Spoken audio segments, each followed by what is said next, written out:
오늘을 읽는 책, 문학평론가인 국민대학교 국문학과 정선태 교수와 함께합니다.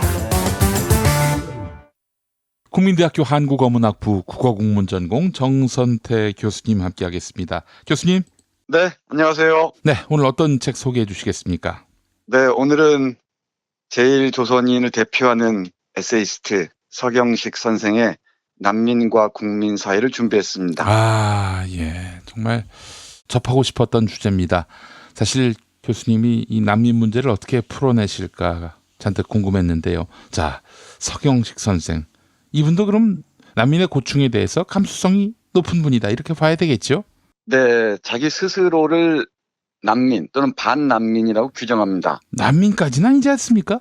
네, 근데 이 책을 읽어보면은 일본에서도 버림받고 조선, 한반도 어느 쪽에도 귀속되지 못하는 이른바 조선적을 가진 제1조선인이 많지 않습니까? 예. 그 사람들을 난민으로 봐도 크게 잘못은 아닐 것 같습니다. 네. 서경 선생은 제1조선인을 미립국자의 후예라고 얘기를 해요. 예. 그러니까 일본 식민 지배 이후에 일본 국민으로 편입되지도 못하고 또 북한이나 남한 어느 쪽에도 들어가지 못하는 사람들이 있죠. 네. 물론 일본으로 귀화해서 일본 국적을 얻은 사람도 있고 또 북한 국적을 취득한 사람도 있고 남한 국적을 취득한 사람도 있죠. 하지만 어느 쪽도 택하지 않은 채 조선적이라는 이름으로 예, 조선적. 네, 그러니까 분단 이전에 우리는 조선인이었다. 우리는 일본 국민도 아니고 조선인이다. 분단된 국가 어느 쪽도 속하지 않겠다라고 생각하는 사람들이 있다는 거죠. 일종의 어떤 그 주변 경계인 그런 개념으로 봐야 될 것 같고 송도율 교수가 그런 분이 아니었나 하는 생각도 들고요. 네, 맞습니다. 그러니까 어느 쪽에 속하지 못한 경계인으로서 온갖 차별, 모욕을 감수하면서 살아왔던 거죠. 네. 다시 말씀드리지만 미립국자의 후예인 난민 또는 반난민이라는 표현을 씁니다. 반난민으로서 국민이 되지 못한 자들의 비극을 쭉 펼쳐보고 있습니다. 자신의 경험이 입각해서 말이죠. 이 책의 제목이 난민과 국민 사이라고 했잖아요. 예. 여기에서는 난민의 반대말을 국민이라고 합니다. 그러니까 국민이 국가에 의해 시민권을 보장받는 데 비해서 난민은 국가에 의해서 보장받지 못하는 상태에 처한 사람들이죠. 그러니까 이 제1조선인도 큰 맥락에서 보자면은 난민의 한 축으로 파악할 수 있을 것 같습니다. 예. 이 책에는 묵직한 글들이 많이 실려 있는데요. 대표적으로 제가 고른 글이 괴물의 그림자입니다. 우리 한국에는 잘 알려지지 않은데 제1조선인 사이에서는 널리 알려져 있고요. 그리고 일본 영화 감독이나 작가들이 이 사건을 한 모티프로 해서 영화를 만들기도 하고 작품을 쓰기도 했습니다. 예컨대 오에 겐자부로와 같은 작가는 부르짖는 소리와 같은 그 소설을 통해서 이 사건을 형상화했고요. 그리고 오시마 나기사라는 영화 감독은 교수형이란 영화를 만들어서 이 사건을 그렸다고 합니다. 예. 이 고마스가와 사건 또는 이진우 사건이라고 얘기하는데요. 간략하게 개요를 말씀드리면 이렇습니다. 1958년 9월에 한 여학생을 살해했다는 혐의로 이진우라는 18살 먹은 학생이 체포됩니다. 체포된 다음에 일사천리로 재판이 진행돼서 1962년에 사형 확정돼서 교수형을 당합니다. 그러니까 일본인 여학생을 죽였다는 혐의로 체포돼서 18살 먹은 제1조선인 이진우가 사형당한 그 사건으로 보시면 될 것 같습니다. 예. 근데 이 사건이 많은 문제들을 안고 있었다고 합니다. 실제로 살해하고 강간했느냐부터 시작해서 여러 가지 문제점을 남겼다고 하는데 재판을 통해서 바로 이 사형을 당하는 과정에 많은 의문점이 있다고들 해요. 예. 그 내용들은 여기서 하나하나 다 설명드릴 수는 없지만 제가 강조하고자 하는 것은 이진우라는 18살 먹은 제1조선인에게 씌운 그 괴물의 이미지입니다. 그러니까 일본의 많은 언론들이 총동원돼서 제1조선인 이진우 집안들을 속속들이 파헤치고요. 차별적인 언사들을 무차별적으로 내뱉습니다. 그러면서 이 괴물이라는 이미지를 그대로 뒤집어 씌우고 바로 조선인에 대한 혐오의 상이 있죠. 인상들을 조작해 내는 것입니다. 이 점에 주목해야 될 것 같습니다. 그러니까 이진우라는 사람이 뭐 무죄라는 얘기도 있고 여러 가지 논란이 있음에도 불구하고 일본의 주류 언론들 그리고 많은 일본인들은 바로 이 민족적 또 사회적 편견에 입각해서 조선인 이진우를 처단했던 것이죠. 이런 괴물은 괴물이어서가 아니라 괴물이라는 인상, 이미지를 덮어 씌움으로써 혐오라는 감정을 동원하죠. 예. 그러니까 이 일본인은 순수한 데 비해서 조선인 더럽고 지저분하고 게으르고 이렇다는 거죠. 그런 인상들을 뒤집어 씌우는 겁니다.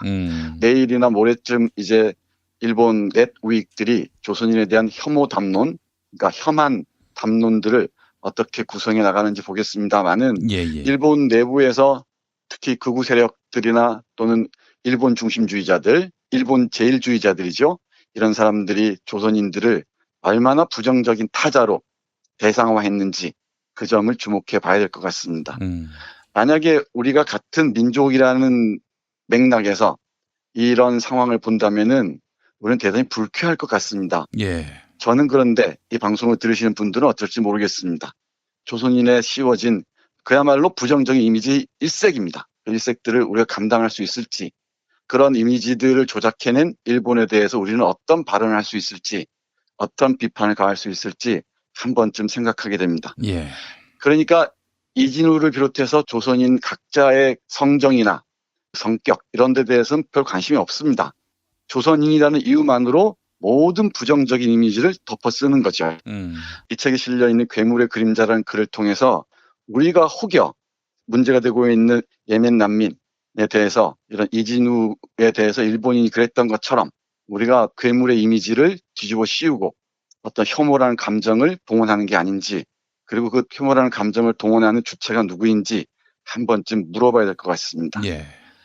이진우 사건만을 사례로 들었습니다마는 이런 예들은 한두 가지가 아닙니다. 예. 대표적으로 제일 조선인은 민중인가라는 글을 보면은 여기에 양정명이라는 사람이 등장하는데요.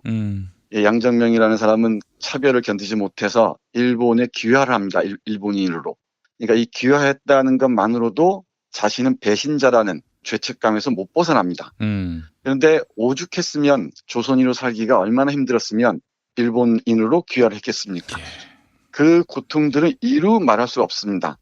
일본인들이 조선인을 학대하고 차별하고 온갖 그 비난들을 퍼부을 때 그 모욕을 견딘다는 건 쉬운 일이 아니었을 겁니다.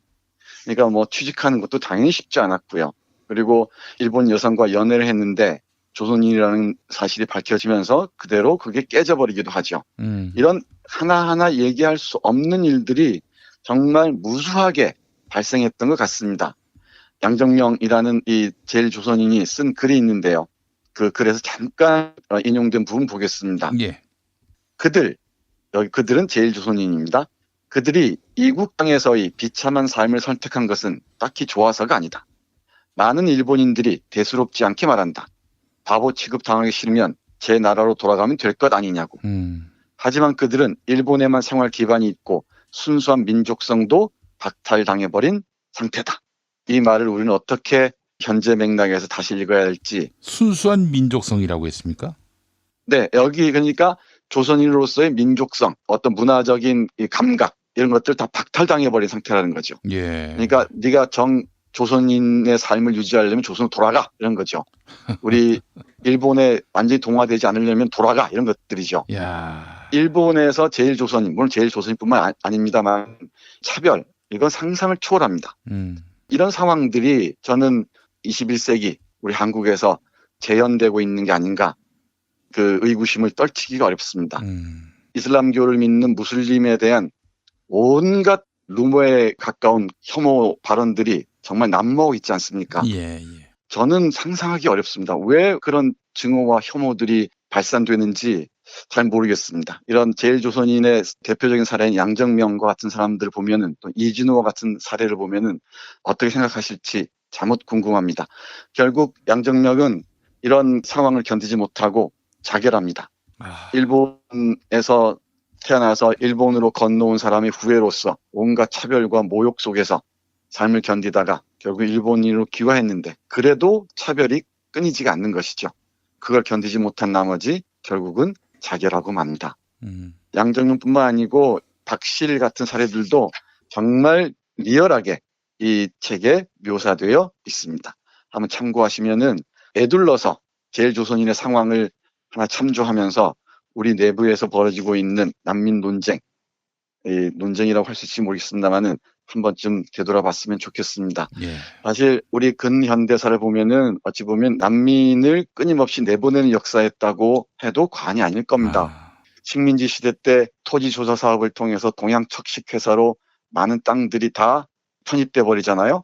그러니까 먹고 살 길을 잃어버린 수많은 사람들이, 북쪽 사람들은 반주나 시베리아로 떠나고, 경제적 이유든 정치적 이유든 또 독립운동을 위해서든, 그리고 제주도나 경상도나 전라도 쪽 사람들은 일본으로 떠납니다. 먹고 살기 위해서. 예, 예. 나라가 망한 상황에서 이 나라에서 못 사니까 다른 곳으로 떠나야 했던 이 사람들이 난민이 아니면 무엇이겠습니까? 그리고 1948년 4.3 사건, 그러니까 4.3 항쟁이라고 얘기하지만 4.3 사건 때 이 4.3 사건을 어떻게 표현하느냐에 따라서 역사적 의미 부여가 달라질 수도 있습니다만은 오늘의 맥락에서 말씀드리자면은 네. 준내전 상태라고 얘기할 수 있겠죠. 네. 그러니까 이 이승만 정권 권력에 의해서 서북청년단을 비롯한 권력의 끈앞풀들에 의해서 수많은 사람들이 학살을 당했다는 건 잘 알지 않습니까? 그 상황을 피하기 위해서 수많은 제주도 사람들이 오사카 쪽으로 일본으로 다 피난했습니다. 예, 예. 피난이지 않습니까? 그러면 이게 난민이 아니고 뭐겠습니까? 그 사람들이 오사카의 조선인 마을을 형성하고 살아왔습니다. 물론 수많은 차별의 시간을 겪어야 했죠. 지금도 예외가 아닌 것 같고요. 조선인은 더럽다, 조선인은 잔인하다, 조선인은 집요하다, 이런 편견과 모욕을 온몸으로 뒤집어 쓰면서 살아가고 있습니다. 예. 이뿐이겠습니까? 분단 이후에는 전쟁 때 또 얼마나 많은 사람들이 다른 나라로 이 난을 피해서, 분단 상황을 피해서 가야 했습니까? 그 사람들의 삶이 어땠는지 한 번쯤 상상하면서 우리가 지금 처하고 있는 문제들을 잘 한번 들여다봐야 될 것 같습니다. 예, 예. 이슬람 종교를 믿는 무슬림에 대해서 또는 아랍 국가에서 온 사람들에 대한 우리들의 인식이 과연 정당한 것인지, 과연 우리의 실제적인 경험에 입각하고 있는 것인지, 또 역사적 문화적 특이성들을 제대로 파악하고 있는 것인지 한 번쯤은 되돌아봤으면 좋겠습니다. 네. 이번 주에 아랍이나 이슬람 작품들을 제가 소개해드릴 생각인데요. 만약에 예멘인이 아니었다면, 팔레스타인이었다면 우리는 어떻게 대처했을 것인가? 그리고 우리가 이 동남아시아에서 온 이주 노동자들이나 또는 결혼 이민한 사람들 또는 중국 동포들에 대한 우리의 태도와 백인 불법 체류자들을 향한 우리의 시선은 어떤 차이가 있는지 한 번쯤 생각해서 봤으면 좋겠습니다. 그리고 우리가 하나의 인간으로서 또는 우리의 그 역사를 끝없이 상호 참조할 수밖에 없다면 예멘이라는 나라는 사실 우리 한반도의 과거이자 미래인 것도 같아요. 예. 왜냐하면 예멘은 분단 국가였지 않습니까? 그렇습니다. 이게 분단 국가였다가 어렵사리 통일을 했는데 또 강대국의 개입으로 이 내전 상태에 돌입하지 않았습니까? 예. 이게 만약에 우리의 현대사를 생각해 본다면 전쟁을 겪었던 우리가 분단 상황에 처해 있고 만약에 우리 어렵사리 통일한다면은 이 예멘과 얼마나 다른 정치적 국면으로 치달을지, 그럴 때 수많은 우리 한반도에 사는 사람들의 삶의 방향은 어디로 향할지 한 번쯤 생각해 봐야 될 것 같습니다. 예. 그리고 통일은 대박이라고 얘기했던 많은 사람들, 그리고 흡수 통일을 얘기했던 사람들에게 한번 묻고 싶은 것도 있습니다. 예. 그리고 통일을 서둘러 한다고 얘기한 사람들에게도 묻고 싶습니다. 만약에 북한 주민들을 우리가 어떻게 대할 것인가? 통일이 됐을 경우. 예, 예, 예. 그럼 2등 국민으로 대하지 않을 것인가? 차별과 모욕을 북한 주민들로서 감당할 수 있을 것인가? 이것도 한 번쯤 생각해 봤으면 좋겠습니다. 해서 우리가 벌이고 있는 논쟁을 한 번쯤 찬찬히 설득력 있게 이해하기 위해서라도 서경직 선생의 난민과 국민 사이를 통해서 제일조선인의 위치를 한 번쯤 돌이켜 봤으면 좋겠다는 생각이 책 소개해 드렸고요. 마지막으로 금요일자 한겨레에 홍세화 선생 칼럼이 실려 있네요. 제목이 혐오 감정은 어디서 비롯됐을까입니다. 제 시선을 그대로 사로잡았는데요. 홍세화 선생은 잘 알려져 있다시피 20년 동안 프랑스에서 난민 상태로 살았습니다. 예. 나는 파리의 택시 운전사 잘 기억하실 겁니다. 홍세화 선생이 작금에 한국에서 벌어지는 예멘 난민을 향한 그 혐오 발언들을 보고서 착잡했던 것 같습니다. 몇 부분 잠깐 보겠습니다. 예. 제주도에 온 예멘 출신 난민들에 대한 동시대인들의 혐오 감정 표현에 나는 심한 충격을 받았다.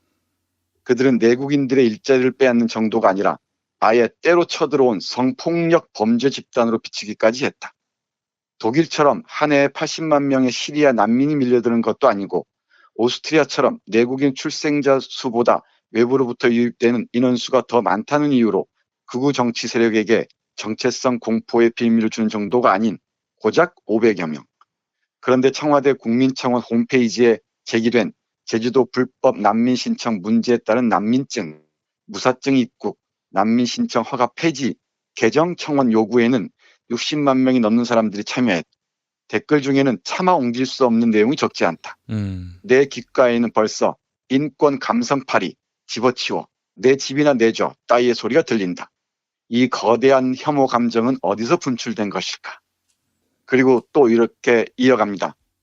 다만 함께 나누고 싶은 질문이 있다. 만나보지도 않고 겪어보지도 않아 알지 못하는데 어떻게 혐오 감정을 가질 수 있는가? 라는 물음이 그것이다. 내가 시대 변화에 둔감한 순진한 로맨티스트여서일까? 알지 못한 채 사랑한다는 말은 어렴풋이나마 이해되는데 알지 못한 채 혐오한다는 말은 잘 이해되지 않기 때문이다. 세상에는 스스로 인종주의자라고 말하는 사람은 아주 드물다. 다만 인종주의의 언행으로 가득 차 있을 뿐이다. 나와 다른 인종, 문화를 가진 대상을 차별, 배제, 억압하고 그것으로 성이 차지 않을 때 혐오의 단계로 넘어가는 게 순서일 듯 싶은데 어떻게 그런 과정이 생략된 채 바로 혐오하는 것일까? 기억력이 나쁘지 않은 사람이라면 3년 전 3살짜리 시리아 어린이 알란 쿠르디가 터키 해변에 죽은 채 떠밀려온 사진을 떠올릴 수 있을 것이다. 그때 가질 수 있었던 측은지심은 가령 그의 아버지, 그 아저씨가 제주도 난민으로 왔을 때엔 혐오 감정으로 돌변하는 것인가? 아니면 화면으로 만나는 것과 직접 대면하는 것이 다르기 때문인가? 저는 이 홍세화 선생의 질문을 다시 돌려드리고 싶습니다. 마지막으로 한 단락만 더 보겠습니다. 예. 난민은 자기가 속했던 국가와 사회를 떠나야 하고 가족, 친지, 동료, 이웃과도 멀어져야 하는 그러면서 물설고 낯설고 말도 통하지 않는 땅에서 어떻게 살아가야 할지 언제 돌아갈 수 있을지 막막하고 가슴 먹먹한 일상을 살아야 한다. 언제나 소수자이고 약자인 그들에게 잠시 편견과 혐오 감정을 내려놓고 눈길 한번 주면 안 될까? 감성을 가진 사회적 동물이어서 사소한 냉대와 불친절을 당해도 사회로부터 버림받은 느낌을 갖는 게 인간이지만 한순간의 눈길 교환만으로도 상대방이 겪은 삶의 층위를 느낄 수 있고 그 깊이와 폭에 대한 공감, 아니 공감까지는 아니더라도 신뢰를 느낄 수 있는 게 인간이기에. 네, 이렇게 씁니다. 제가 하고 싶은 말을 홍세화 선생이 거의 다 해버렸습니다. 예. 홍세화 선생의 글을 모티프로 해서 이 서경 선생의 난민과 국민 사이라는 책을 참조하시면서 우리 지금 현 상황에서 벌어지고 있는 이 논쟁들을 한번 돌파해 보시기 바랍니다. 예. 그리고 정말 논쟁을 하더라도 설득력 있게 근거를 가지고 했으면 좋겠습니다. 그 근거 없는 무차별적인 가짜 뉴스에 기초해서 혐오를 유포하는 것은 바로 우리의 과거를 전혀 기억하지 못하는 것이기도 하고요. 우리 민족이 그 오랜 세월 동안 근현대사에서 겪어왔던 차별의 고통들, 모욕의 고통들, 혐오의 고통들을 되새기지 않는다면은 현재의 이런 이 논쟁들은 저는 설득력이 전혀 없다고 생각합니다. 예. 제가 난민 수용을 반대하는 분들, 그분들의 입장도 나름 어떤 설득력이 있겠다라고 판단을 하고 열심히 들여다봤는데 무릎을 치게 만드는 그런 합리적 주장은 없었어요. 솔직히 얘기해서. 제가 본 범위 안에서도 그렇습니다. 이게 과연 인도주의를 무시해도 될 만한 사안인지 이걸 이렇다라고 설득한 그런 글을 보지 못했습니다. 양심의 울림이 그러한 거겠죠. 그렇다면은 현실론에 입각해서 난민 받으면 안 된다는 분들이 있는가 하면 그렇지 않은 입장을 또 우리 일각에서는 가져야 하지 않겠는가 생각이 들어서 저는 그 편에 서기로 했습니다. 네, 그런 사람들도 적지 않죠. 예. 사실은. 좀 더 이런 논쟁들이 좀 생산적인 방향으로 나아갔으면 좋겠습니다. 그리고 무엇보다도 무슬림에 대한 이해, 그리고 이 이슬람 문명에 대한 공부가 저는 필요하다고 생각을 해요. 예. 그렇지 않고 어떤 종교적인 접근, 그리고 아랍에 대한 선입견이나 이 편견에 사로잡혀서 이 문제를 바라봐서는 안 된다고 저는 생각합니다. 예, 알겠습니다. 자, 정선태 교수님 오늘 말씀 잘 들었습니다. 네, 고맙습니다.